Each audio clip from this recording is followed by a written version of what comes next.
John Birch Society presents a videotaped lecture by William Norman Grigg, based on his latest book, Freedom on the Altar, The UN's Crusade Against God and Family. Mr. Grigg is a senior editor of the New American Magazine and a member of the staff of the John Birch Society. He has written extensively on the growing assault by government, including the United Nations, upon the family and traditional religion. As part of his research, Mr. Grigg attended the UN summits in Cairo and Copenhagen. He has since appeared as a guest on numerous radio and television programs to warn Americans regarding the growing threat to freedom posed by the United Nations. Thank you very much. Now, is the United Nations the institution upon which the world's future depends, or is it an instrument of an embryonic socialist tyranny? There are a few questions that are more important for those who understand and cherish freedom. And in this 50th anniversary year of the United Nations, many of the world's most powerful and influential leaders are urging the people of the world to support measures which would give the United Nations every necessary attribute of a fully functioning world government. This is not a new idea. For over 250 years, there have been elites who have pursued the vision of a world under the direction of an elite group which would regiment our lives and seek to dictate to us the way in which we will live. This was the vision we saw in the French Revolution. It is the vision we saw in the Russian Revolution in 1917. And now the United Nations is the inheritor of this objective. And these ideas have been reiterated in this new book, Our Global Neighborhood, which is a recent report composed by the Commission on Global Governance, which is an organization which was founded with the blessing of Boutros Ghali, who is the Secretary General of the United Nations.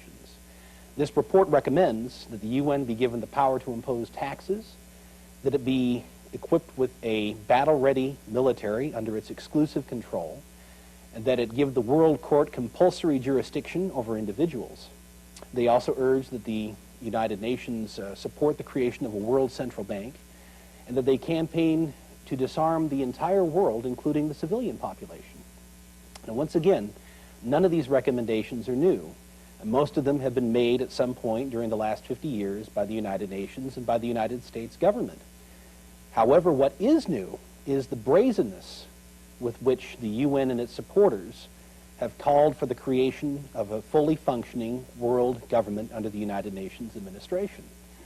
Now, what are the implications of such a development for you and your families?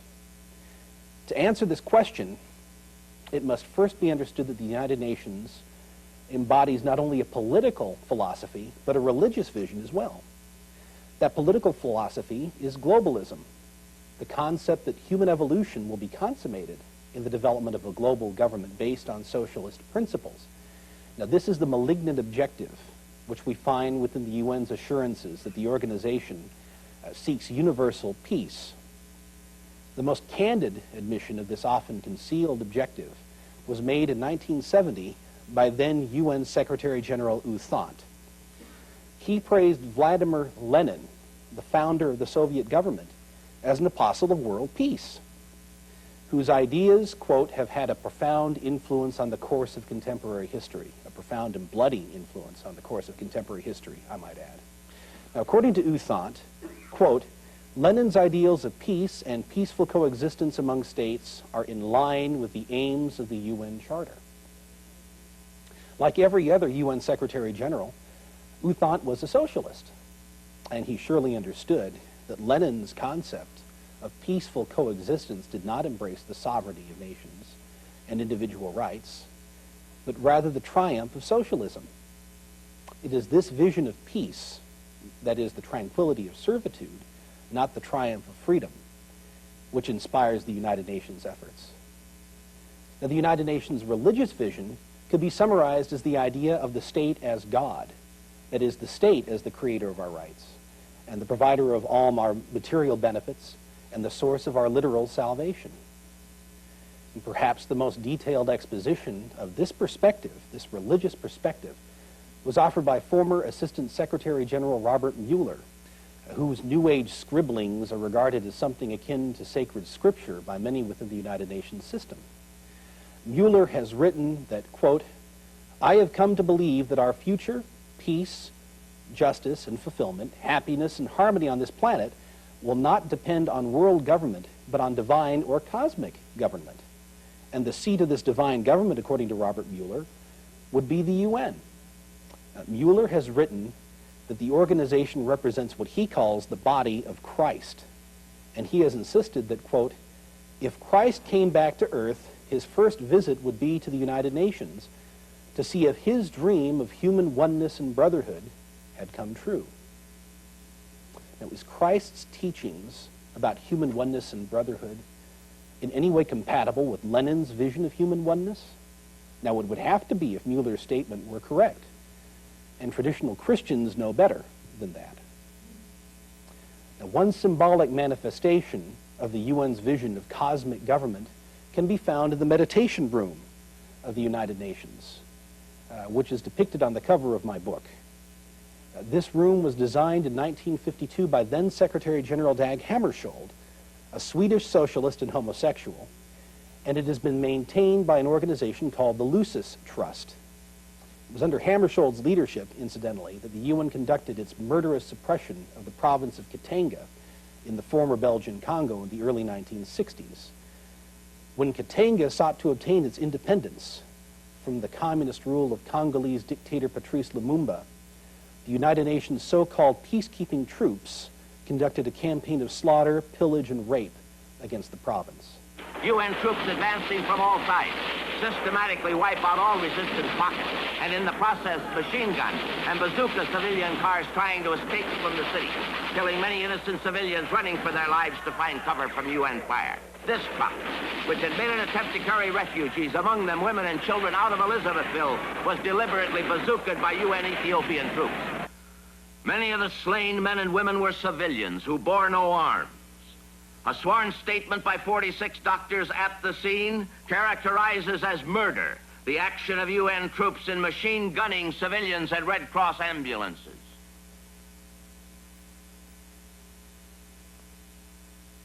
The peacekeeping operation conducted against the Congo, by the way, is still proudly listed as among the UN's most conspicuous successes, and Dag Hammarskjöld is elevated by the United Nations as the very model of an effective Secretary General.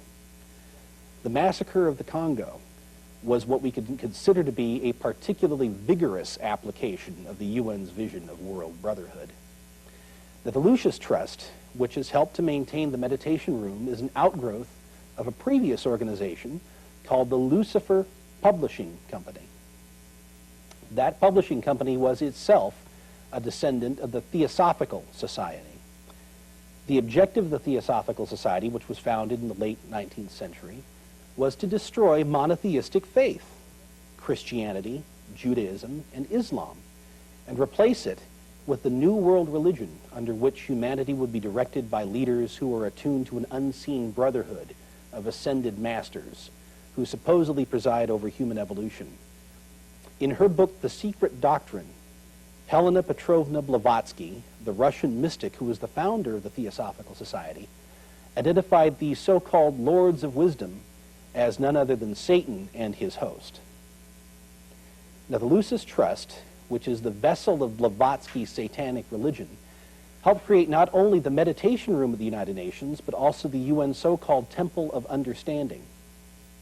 Lucis eagerly distributes Robert Mueller's writings as well, and helps to organize religious support for the UN's initiatives, and they are a conspicuous presence at every United Nations World Summit.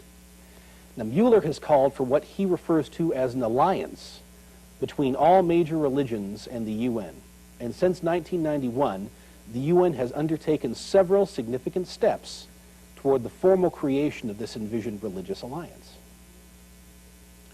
During a 1991 Paris meeting of the United Nations Educational, Cultural, and Scientific Organization, also known as UNESCO, globalist theologian Hans Kung offered to compose on the UN's behalf what was referred to as the religious equivalent of the Universal Declaration of Human Rights, or the UN Charter, a global ethic document which would contain a binding summary of rights and responsibilities for religious people all around the world. The completed document was presented to the 1993 Parliament of World Religions in Chicago, and it was referred to in that meeting as, quote, an alternative framework for religion to which people would be held accountable. Now, incidentally, The first Parliament of World Religions in 1893, which was also held in Chicago, offered Blavatsky's Theosophical Society its first significant access to American culture.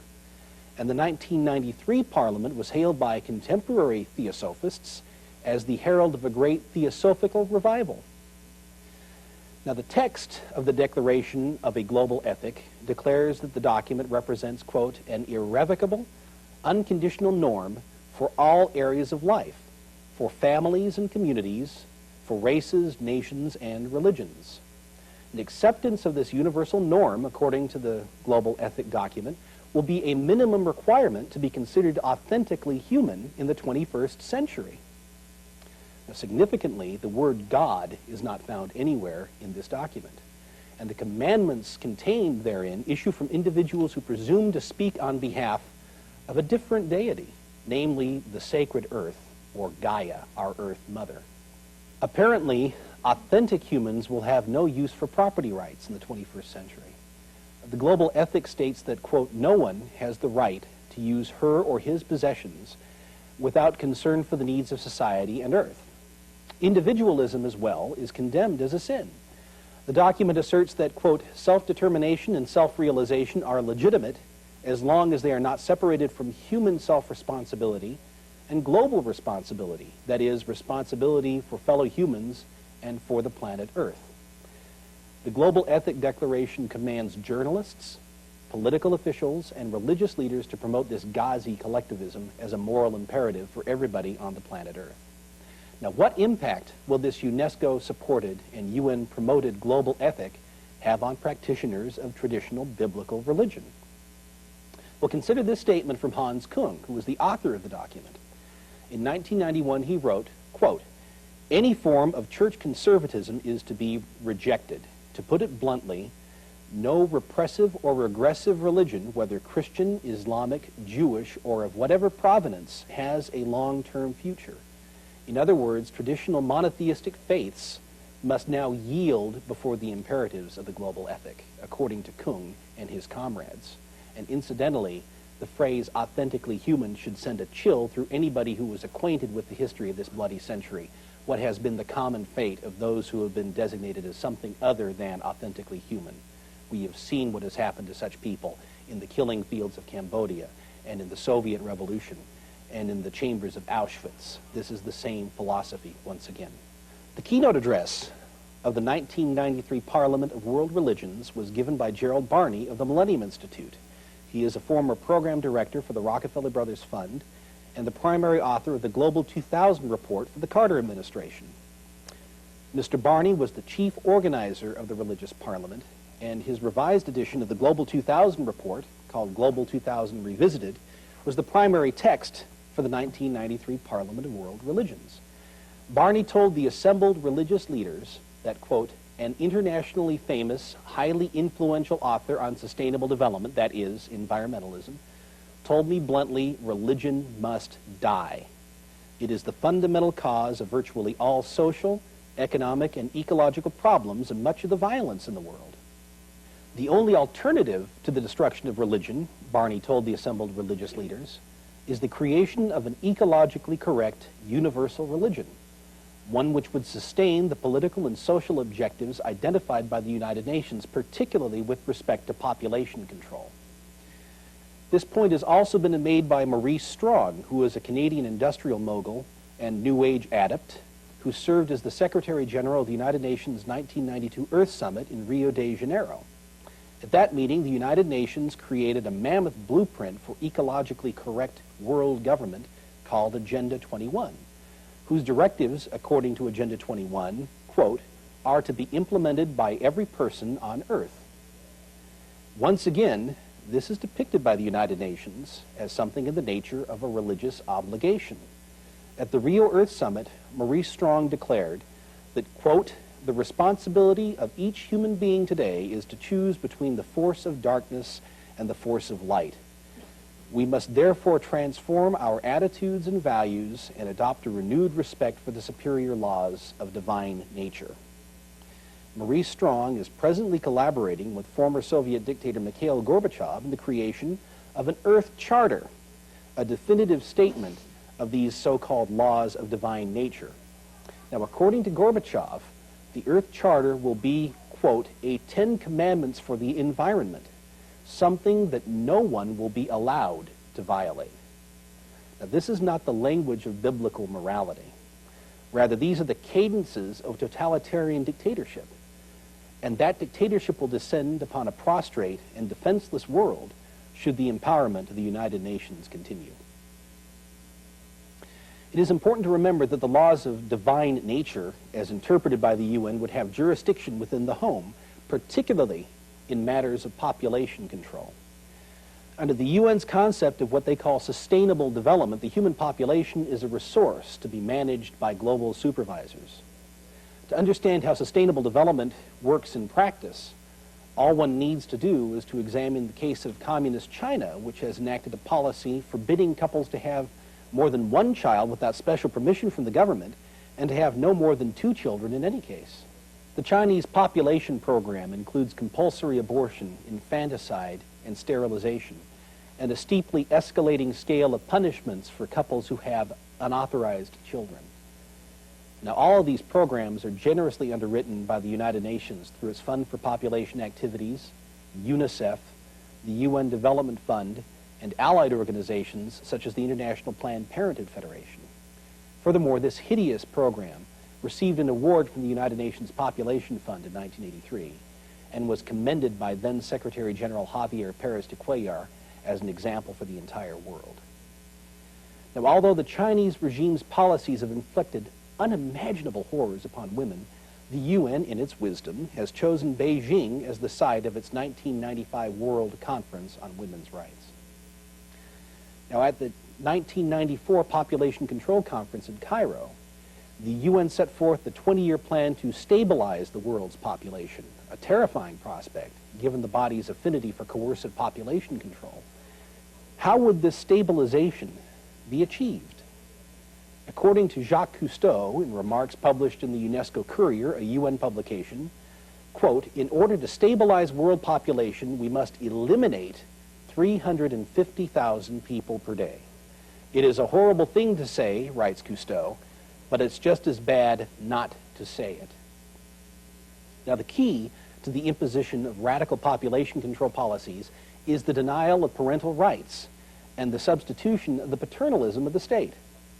If children are the property of the state can regulate the number of children it permits to be born. This is the assumption which the UN has supported and subsidized in China and elsewhere, and it is also found in the proposal that parents be required to obtain a license from the state in order to enjoy the privilege of having children. This book, Licensing Parents, Can We Prevent Child Abuse and Neglect, was published in late 1994 by Dr. Jack Westman, a noted and influential children's rights activist. Now, according to Dr. Westman and the experts that he quotes, the UN Convention on the Rights of the Child makes government, and not the parents, the primary custodian of the rights and interests of children. This interpretation, by the way, was confirmed to me in an interview I had with Dr. Richard Jolly, who at the time was the acting head of UNICEF. Once again, if the state is the primary custodian of children, why couldn't it require parents to obtain a license before they are permitted to have children? And furthermore, why couldn't the state seize children from parents it decides are unqualified? Article 9 of the UN Convention on the Rights of the Child, as summarized by the United Nations, states, quote, the child has a right to live with his or her parents unless this is deemed to be incompatible with the child's best interests. This is to say that under the terms of the convention, the state, which would define the best interests of children, could seize children from parents at whim. What might America look like if we were to ratify the convention and restructure our society accordingly? One possible future has been described by children's rights activist David Lycan of the University of Minnesota, who is a supporter of parental licensing and has created a blueprint for parental licensing. According to a sympathetic newspaper account of Lycan's proposal, we can find this scenario. Quote, under Lycan's system, if children were born to unlicensed parents, the state would intervene immediately, Licenses would be checked in hospital maternity wards. Unlicensed parents would lose their children permanently. Adoptions would be final and irreversible. Furthermore, according to Lycan himself, quote, repeat offenders might be required to submit to an implant of Norplant as a way to keep them from having another baby for 5 years. In other words, government sterilization as we see in communist China.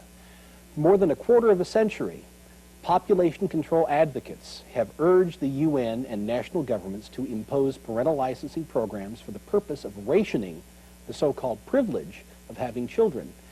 This roster of misanthropes includes anti-natalist writers Paul Ehrlich, Edgar Chastain, and Garrett Hardin, Frederick Jaffe of the Planned Parenthood Federation, Bernard Berelson of the Population Council, World Bank advisor Norman Myers, Kenneth Boulding, an economist who was an advisor to the League of Nations, and Sir Roy Calm, a noted British surgeon and supposed humanitarian. All these individuals have endorsed compulsory abortion and sterilization and other repellent measures to ensure parental compliance with parental licensing programs. And as we have seen once again, all of these concepts have been implemented with the support of the United Nations in communist China. Once again, if children are a resource to be managed by the almighty state, as the UN asserts, then parenthood is a privilege which the state can and must regulate. As Garrett Hardin correctly observes, quote, if parenthood is a right, then population control is impossible. This is one of the most important reasons why the UN works diligently to subvert the independence of families and to convince the public that parenthood is a state-created privilege. As we noted at the beginning of our presentation, the UN's designs are rooted in a religious vision of the global state as God, as the global state is the creator of our rights and the provider of our material benefits. From the American perspective, by way of contrast, individuals receive their rights not from the state, but from our creator, God. The state was created by man to protect God-given individual rights and to serve no other function. The UN's vision dictates that the powers of the state are unlimited and that individual rights are enumerated by the all-powerful state and subject to revocation without notice by the state. The American vision, by way of contrast, once again, is that the powers of the state are few and defined and that government is accountable to individuals for its actions. There can be no compromise between these contending visions, and the stakes in the struggle are nothing less than the happiness, prosperity, and freedom of you and your families, and the fate of human freedom on this planet. Fortunately, we have within our reach the means to defeat the United Nations and its masters, and to recover our freedoms. To learn more about the ways in which you can help get us out of the United Nations and restore our constitutional republic, I humbly suggest that you contact the John Birch Society, which for more than 35 years has been a leader in this struggle. Thank you very much.